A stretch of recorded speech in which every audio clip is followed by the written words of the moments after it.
Today, I want to talk about vocoders and some special tricks that you can do with Ableton's vocoder that you may not have seen before.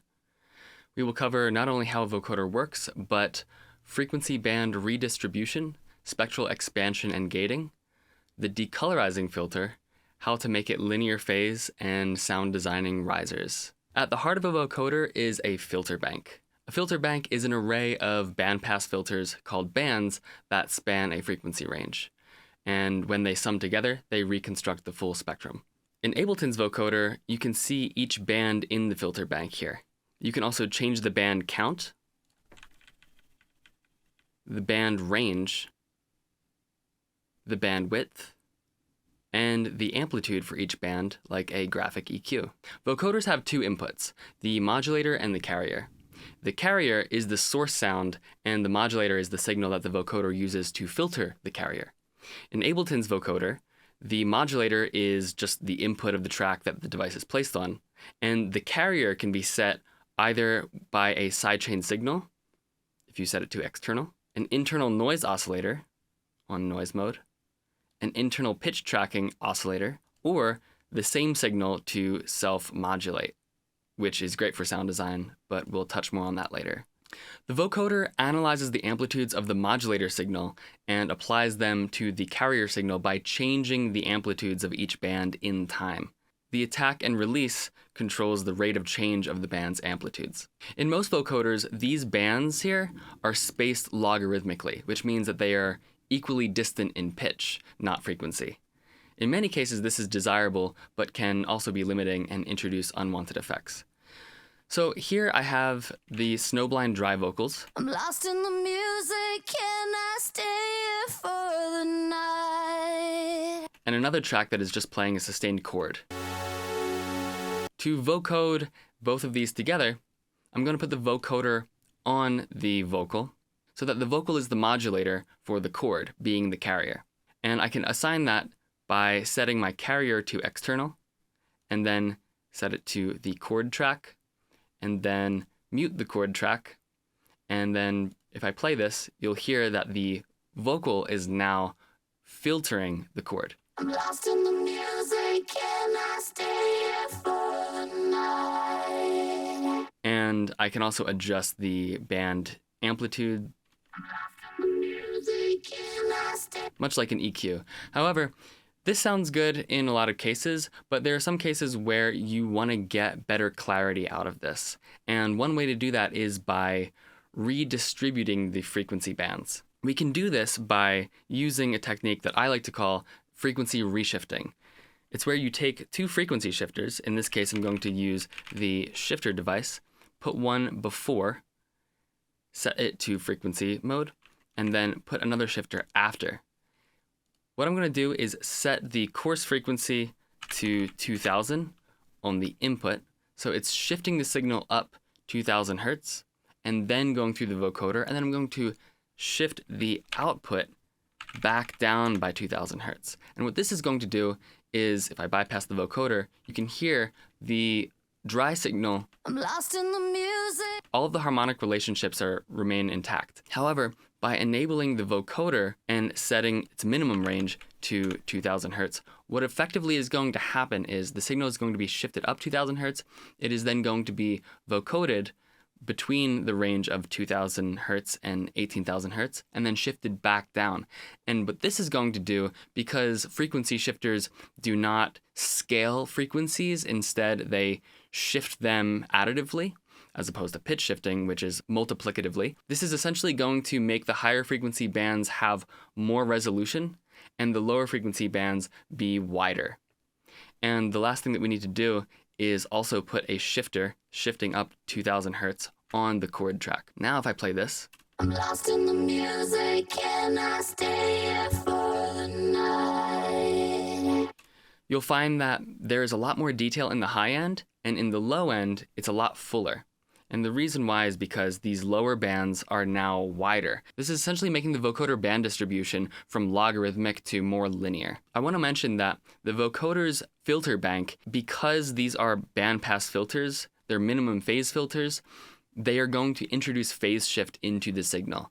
Now, if you have frequency crossovers that are really low in the bass end of the spectrum, that phase shift is going to be a lot more prominent. That's essentially meaning that the lower frequencies are going to be delayed more than the higher frequencies are.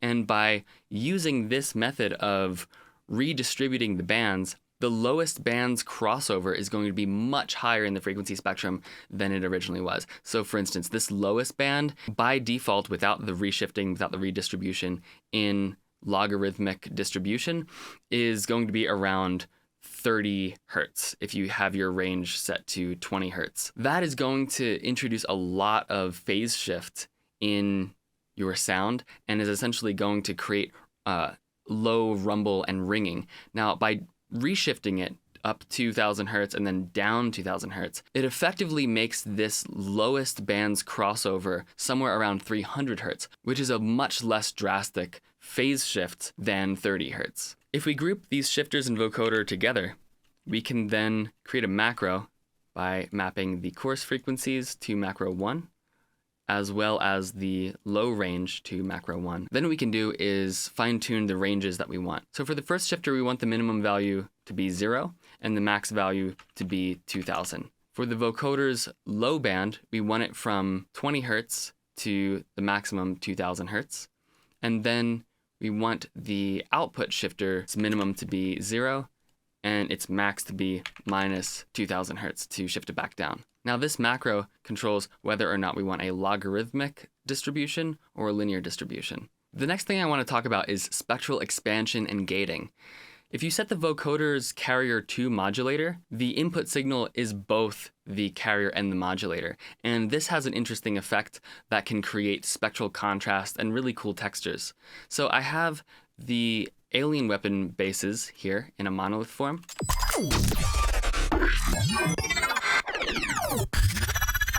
A lot of these sounds are very noisy, but if I enable the vocoder on modulator mode, you'll hear that a lot of that noise gets reduced and a lot of these frequencies become more prominent. Basically, what is happening is the signal is vocoding with itself. The softer frequencies are going to be reduced even more, and the louder frequencies are going to be accentuated even more. This is essentially creating spectral contrast through expansion. This depth control here can control how much expansion or contrast we want. So a depth at 0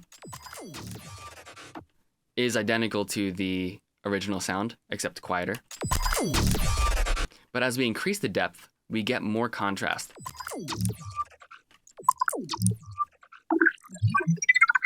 The loudest sounds are very loud and the quietest sounds are silenced. If we set the depth to 0 and compensate by setting our output level to 12, then we can use the gate essentially as a spectral gate. Any frequency bands that are below the level of this gate threshold are going to be silenced. Let's try it on another sound. It's a very full spectrum noisy sound, but if we enable the vocoder and increase the gate, we can start to reduce the quieter aspects of the frequency spectrum and only allow the most prominent frequencies to pass through. Now you can see that this cuts out a lot of the sub and potentially some frequencies that we do want. If I have my range set to 20 hertz all the way up to 18 hertz, which is basically a full spectrum, we get some of this low end, but when the playback stops, you can see in these low frequencies around 40 hertz, there is this decay tail in the sub that isn't there with the vocoder bypass.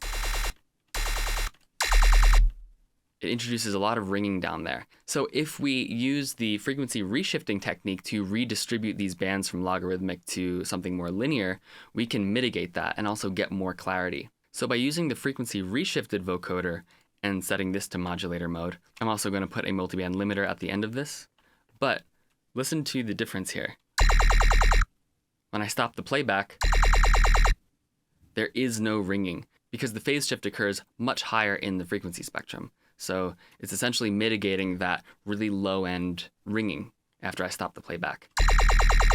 But I still have control over the spectral contrast with this depth knob.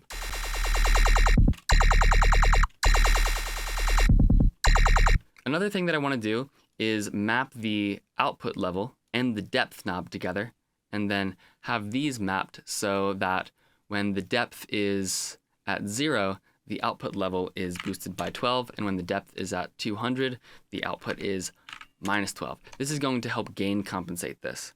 I'm also just going to rename these macros.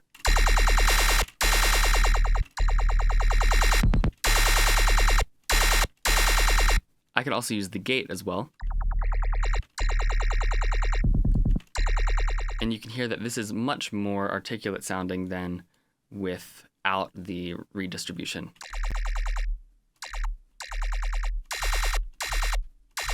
However, we can take this a step further by creating what I call a tilt shelf trim and a gain trim. This is essentially creating a frequency bias on the input and then compensate it on the output. One of the ways that we can do that is by using an EQ8 and by creating a flat tilt filter.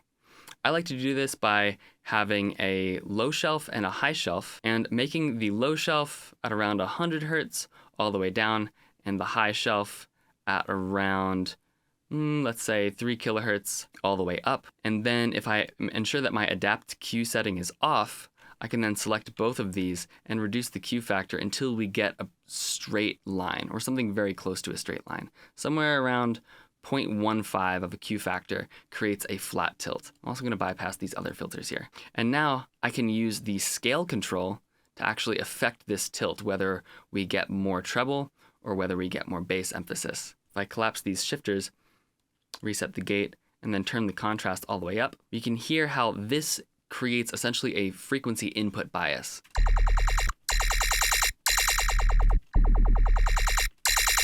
We can essentially emphasize the higher frequencies, more higher frequencies come through, less lower frequencies come through, and vice versa. I also want to add another one of these EQ8s at the end of this chain to compensate. I'm going to put this inside of this effect rack before the first shifter and after the last shifter, and then map the scale to another macro, both of these scales. And then what I'm going to do is ensure that the second EQ8 scale has an inverted range. So now, when I adjust the scale, they compensate for each other.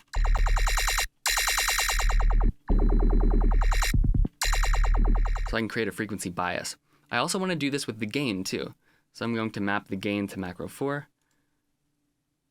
and then invert the output gain for compensation. And what this is going to do is allow us to essentially create a threshold for the spectral contrast that is happening in the vocoder. So if sounds are too quiet and too much is being cut out, I can increase the gain. I'm just going to rename these. And then I can collapse these EQ8s and reduce these macros so we have a nice tidy package here. So now we have a linearly distributed spectral expander and gate with frequency tilt bias and threshold control. Another cool trick that we can do is essentially create a decolorizing filter. If we set the vocoder to noise mode, this is basically going to remove all of the tonal components of the signal, but preserve the overall formants and dynamics of the signal. I find that using the redistributed filter bands with this technique creates a much better and clearer sound. Without the reshifting, you lose a lot of the bass, and with the reshifting, a lot of the bass comes back and you have more detail in the higher frequencies. Let's try this out with a color-based sound. I have two sounds here. And if I enable the vocoder on noise mode, by default, without the reshifting, it will sound like this. But with the reshifting, it sounds like this. A lot of that bass articulation comes back in.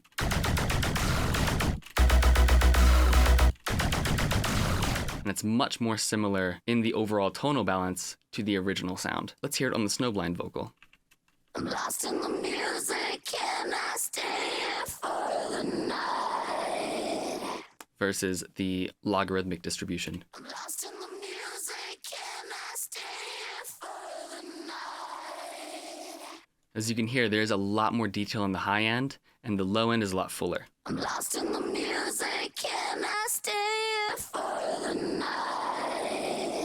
It's much more similar to the original sound's dynamics and tonal response. Now, the vocoder is still introducing some phase shift, even with the redistributed filter bands. And I want to show you how you can make the vocoder actually linear phase. What we're going to need to do is use a pure one sample impulse. It's really just the shortest sound possible. It sounds like a very, very short click, like so, and it spans all of the frequencies. And this is what we're going to be using to capture the phase response of the vocoder and then use that to compensate for the phase shifting that occurs. We can do this by copying our vocoder rack onto the one sample impulse and setting the vocoder mode to modulator. Next, I'm going to turn the contrast all the way down, and I'm going to turn the release time up. And I'm going to play this a couple times. Having the release all the way up ensures that the sound is actually going to trigger when we replay it again, and we can actually get the full spectrum. So if we play this a couple times, you can hear that the full spectrum of the click comes through. Now I'm going to create another track and then set the input to resampling. And then I'm going to record this a couple times. So now, this is the phase shifted impulse. I want to show you the difference of these impulse responses when the vocoder has a linear redistributed filter bank versus when it's using a logarithmically distributed filter bank. So if we put these side by side and increase the gain here, you can see that the more linear distribution is a lot shorter of an impulse than this original logarithmic distribution. This logarithmic distribution has all of this low-end tail that extends out, up to like 100 milliseconds, whereas the redistributed tail really only ends at around 20 milliseconds. So the impulse response is much shorter, and that's why this is more ideal. However, we can take this impulse response, reverse it, and then crop the clip, and then use this in a convolver to essentially reverse the phase shift of the vocoder. How I like to do this is by using hybrid reverb's convolver mode. So if I put a hybrid reverb after this vocoder and then set the pre-delay to 0, set the mode to convolution, set the dry wet to 100% and bypass the EQ, this is essentially just a initialized convolver that we can drop audio into. So we can then drag that into the hybrid reverb. Now I can demonstrate by recording this impulse again with the hybrid reverb enabled, with the reversed impulse response. This click is incredibly short now. It is so much more phase linearized than what we had prior. It's much shorter than without the phase linearization. Now, this is going to introduce some latency. In this case, this impulse response is 20 milliseconds, but we can compensate for that latency, and I like to use a plugin called mutility. This is free, and it allows you to report the delay as latency. If I enable the delay module and then hit report as latency, I can then type in my millisecond amount of latency that the impulse response is introducing, and then this will globally compensate for the latency that is produced by it. I can then put this hybrid reverb and utility into my effect rack and collapse these. Let's listen to how this sounds on a saw wave. Here's a dry saw wave, and as you can see, the waveform on my oscilloscope is a nearly perfect sawtooth wave. If I put my vocoder onto the saw wave, this is without any reshifting and without any phase compensation. It will sound and look like this. This is not a saw wave anymore. This has all the phase shift of the filter bank. Now let's observe when we redistribute it to make it the filter bank more linear. There's a lot more phase coherency going on here. And now if I enable hybrid reverb and latency compensation, this is what it looks like. This is a louder signal, so I'm just going to put a limiter at the end here. But now we can see it is much more similar to a saw wave. And it sounds a lot more like one too. Before, after. It's nearly a perfect saw wave, but it's still being processed through the vocoder. So now this rack is a spectral expander and gate that has a nearly linear frequency distribution and is linear phase, only introducing 20 milliseconds of latency. I have a nice respace patch here. Let's hear how this sounds using the new vocoder.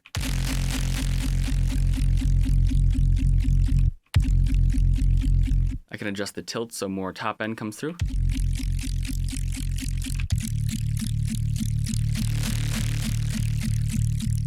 There's so much more spectral contrast and articulation in this respace now.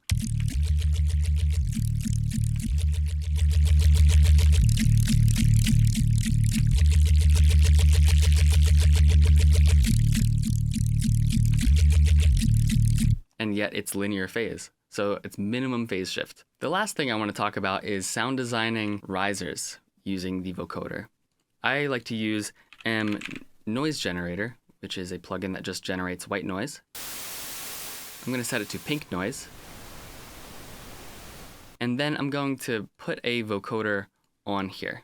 If I set this to modulator mode and turn the depth all the way down, play the noise through it, I can then add random frequency bands of the filter bank and have fun with things like the formant control.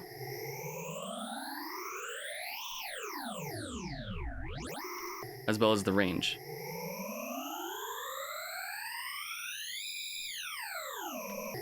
By reducing the bandwidth,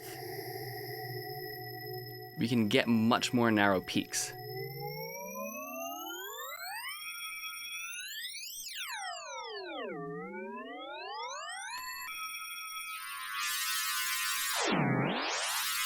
And this is cool and all.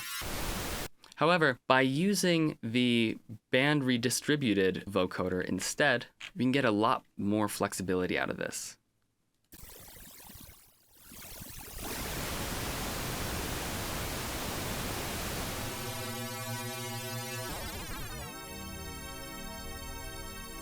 And we can also hear the actual band distribution now from its original logarithmic distribution to its linear distribution. And now when we mess with these bands and use the formant control to shift them,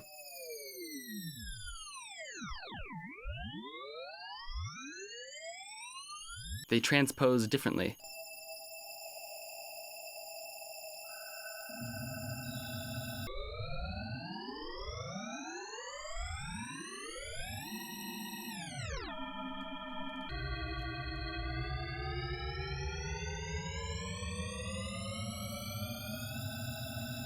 So now what I can do is create some automations to create a riser sound.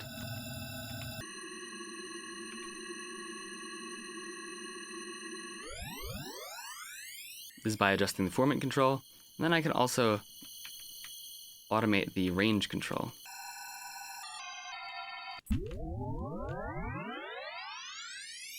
I could also experiment with the band count too.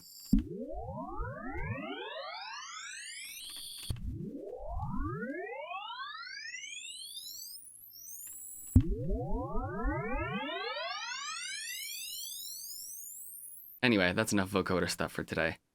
If you like tutorials like this, I have a sound design masterclass called The School of Bass where you can learn all of this stuff, all of my most coveted sound design techniques. Now the School of Bass has been updated to version 1.5. It has over 40 new lessons and a completely rearranged and streamlined curriculum, as well as rack downloads for each lesson. If you're hardcore into sound design, go check that out. Anyway, I'll see you next time. Peace.